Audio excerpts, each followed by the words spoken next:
De parler de ça parce que j'ai été traumatisée par ma note d'histoire-géographie au bac d'histoire-géographie. Je n'avais pas suffisamment révisé parce que je préférais profiter du soleil dans les parcs.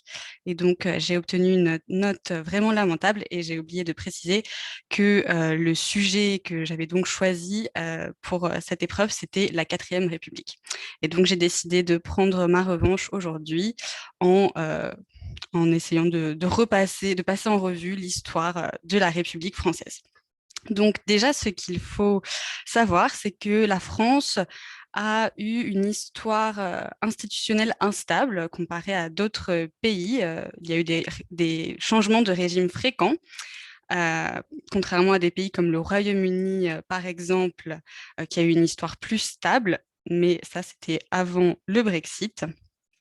La France a donc connu pas moins de 3 monarchies, 2 empires et 5 républiques depuis la Révolution française. Et on peut dire que le chemin qui a mené à la Cinquième République, qui est en place aujourd'hui, a été accidenté et semé d'obstacles parce que la République n'a pas toujours fait l'unanimité et elle a eu donc beaucoup d'adversaires. Donc, commençons par la Première République qui a été en place de 1792 à 1804, donc proclamée après la Révolution française. Ça a été la première fois que la France s'est dotée d'une constitution qui limitait les pouvoirs du roi et qui permettait donc au peuple d'exercer le pouvoir. Mais cette république a pris fin après le coup d'État de Napoléon Ier qui a fait la place à l'Empire.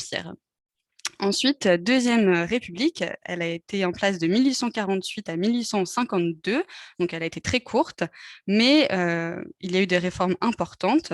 Par exemple, le suffrage masculin universel qui a été instauré et l'abolition de l'esclavage.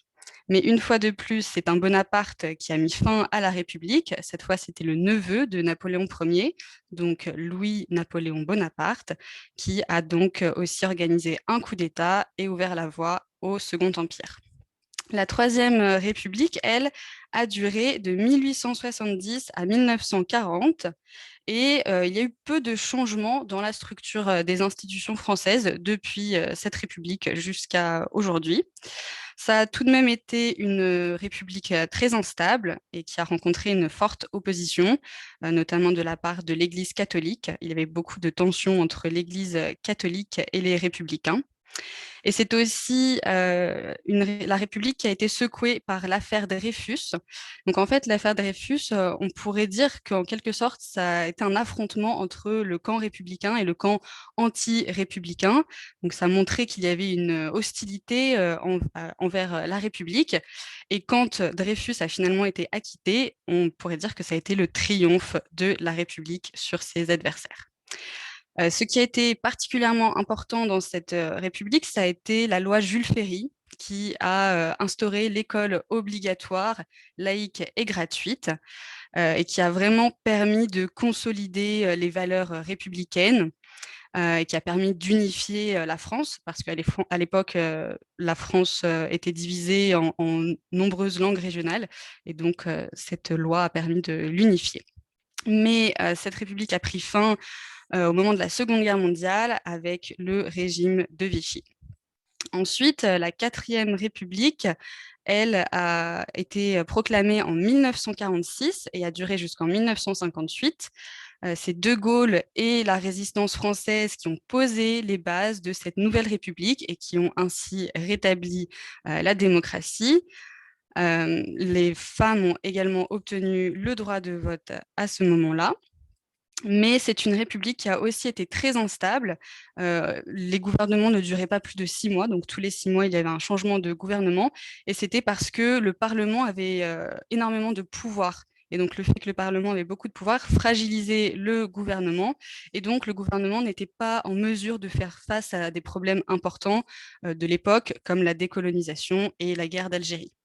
Et c'est pour cette raison que la Cinquième République a été mise en place en 1958 et elle est encore en place aujourd'hui. De Gaulle a donc voulu une nouvelle république, donc suite à une modification constitutionnelle.